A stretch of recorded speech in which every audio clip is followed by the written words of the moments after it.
Anda kembali menyaksikan berita utama di segmen Kompas Bisnis. Saudara, sederet kekayaan budaya di Indonesia telah diakui dunia.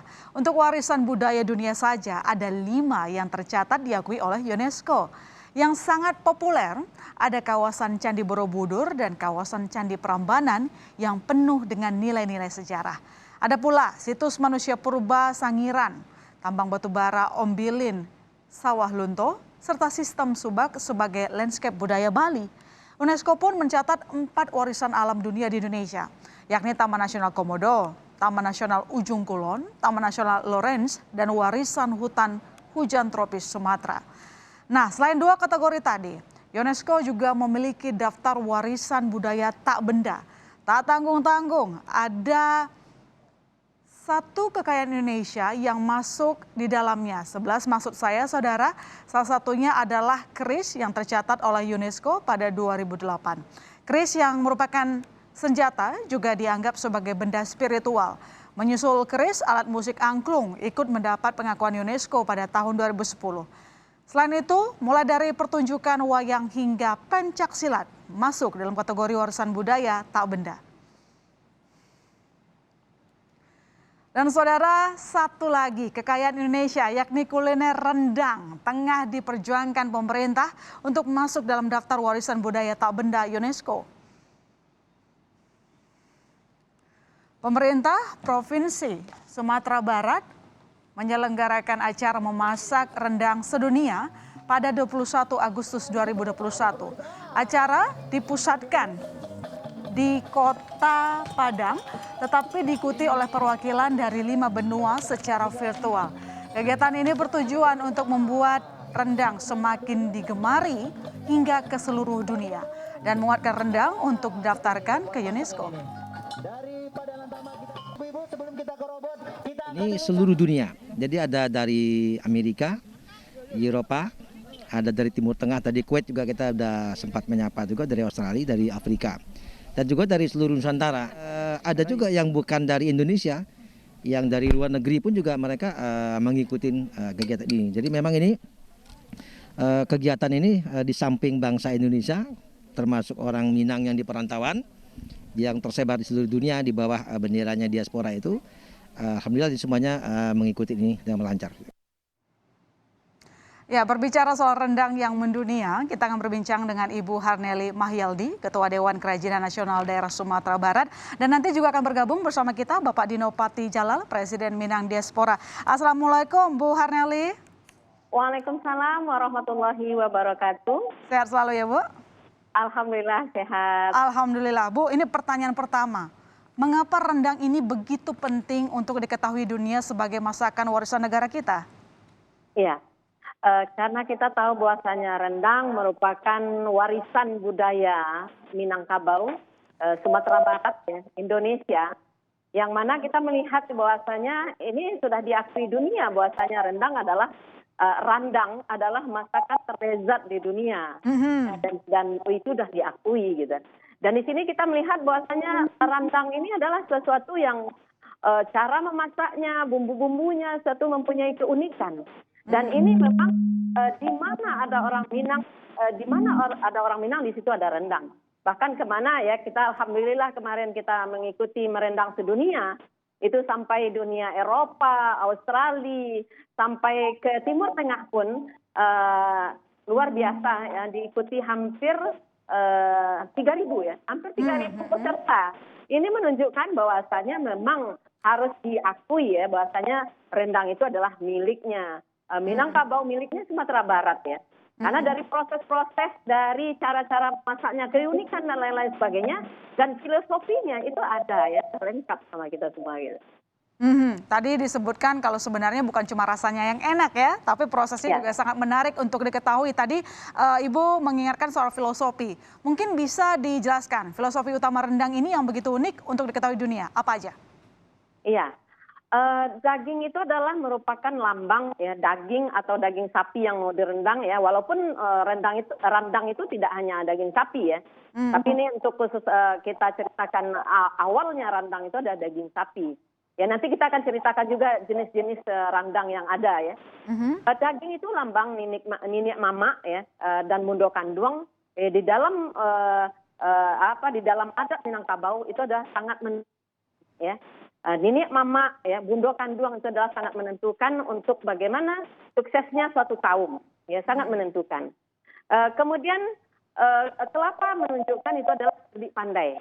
Cerdik pandai itu adalah orang yang berilmu. Bahwasanya di Minangkabau, di Sumatera Barat itu memang mengutamakan bagaimana anak kemenakan seluruhnya, bagaimana mereka mendapatkan ilmu yang bermanfaat, terutama ilmu agama, ya dan juga ilmu-ilmu yang lainnya. Sehingga banyaklah kita lihat tokoh-tokoh dari Minangkabau yang memang bukan hanya tokoh-tokoh pahlawan Indonesia, tapi juga tokoh-tokoh dunia itu ada orang Minangnya gitu. Kemudian cabai adalah lambang dari ulama. Ini menunjukkan bahwasanya ulama itu adalah sangat penentu di dalam sebuah adat istiadat, karena memang menyampaikan kebenaran bahwasanya yang haram itu haram, yang halal itu halal, menyampaikan kebenaran itu dengan lugas dan dengan tepat gitu ya. Kemudian bumbu menunjukkan bahwasanya bumbu-bumbu yang terdiri dari cabai giling, kemudian bawang putih, bawang merah, ada jahe, ada laos, ada daun kunyit, ada daun jeruk, ada kemudian serai, ada daun salam, kemudian ada santan, ya. Ini menunjukkan bahwasanya filosofi gotong royongnya masyarakat Sumatera Barat, sehingga masing-masing individu itu menunjukkan bahwa mereka mempunyai potensi. Tidak ada yang merasa bahwasanya dia paling hebat, karena bumbu itu menyatu, ya. Hebatnya, enaknya masakan rendang itu adalah karena bersatu padunya bumbu-bumbu tersebut. Nah, inilah filosofi masyarakat Sumatera Barat yang selalu bahu-membahu, tolong-menolong dalam bergotong royong dalam menyelesaikan permasalahan-permasalahan umat. Oke, artinya kita juga memperkenalkan budaya Nusantara ya, kalau sampai nanti rendang bisa diakui di UNESCO gitu ya, Bu. Ya. Saya akan menyapa Pak Dino Patijala, Presiden Minang Diaspora yang setelah bergabung bersama kita. Selamat malam, Pak Dino. Selamat malam. Sehat selalu ya, Pak. Terima kasih. Oke. Kabar baik. Pak, ini mungkin Anda kan sudah malang melintang di dunia diaspora dan juga pernah menjalankan hubungan diplomatik di Amerika Serikat. Jadi mungkin bisa diceritakan seberapa besar sebetulnya awareness warga asing yang akan makanan rendang gitu. Soalnya kan udah sering masuk daftar makanan terenak di dunia.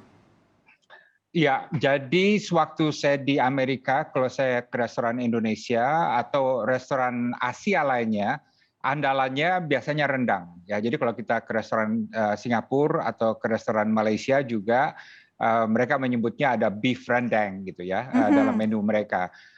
Jadi memang rendang ini luar biasa pesonanya ya, dan benar-benar menjadi kuliner andalan bukan hanya bagi masyarakat Minang atau diaspora Minang, tapi juga bagi bangsa Indonesia, dan laku sekali. Jadi sewaktu saya jadi duta besar di Amerika dulu, setiap menjamu tamu apakah senator, congressman ya terus VIP lainnya, selalu ada suguhan rendang tuh dalam menu, dan biasanya itu yang paling cepat habis. Dan paling cepat habis, berarti mereka menyukai rasanya ya? Yes, ya benar. Karena eksotik, rasanya tuh nggak flat gitu ya. Rasanya tuh ada gigitannya gitu, right? Ada flavornya, ada aromanya yang luar biasa. Bahkan kalau ada rendang itu kan orang bisa mencium dari jauh tuh ya, karena aromanya kan sangat lezat gitu ya. Iya, aromanya aja udah menggoda gitu ya. Nah, tapi tadi kalau misalnya dari penjelasan Pak Dino mengatakan bahwa menu rendang ini cukup favorit, setiap dihidangkan orang-orang suka ya, meski bukan lidah orang Indonesia. Nah, pertanyaan berikutnya adalah berapa besar celah untuk ekspor, mungkin di dalam hal ini bumbu rendang, atau mungkin mendirikan bisnis makanan Minang di luar negeri? Dua-duanya ya. Jadi satu, ini harus menjadi bagian dari program pemerintah Spice Up the World ya. Sekarang kan ada program untuk mengekspor rempah-rempah Indonesia ke sekitar 4.000 restoran, dan ini prospeknya bagus sekali.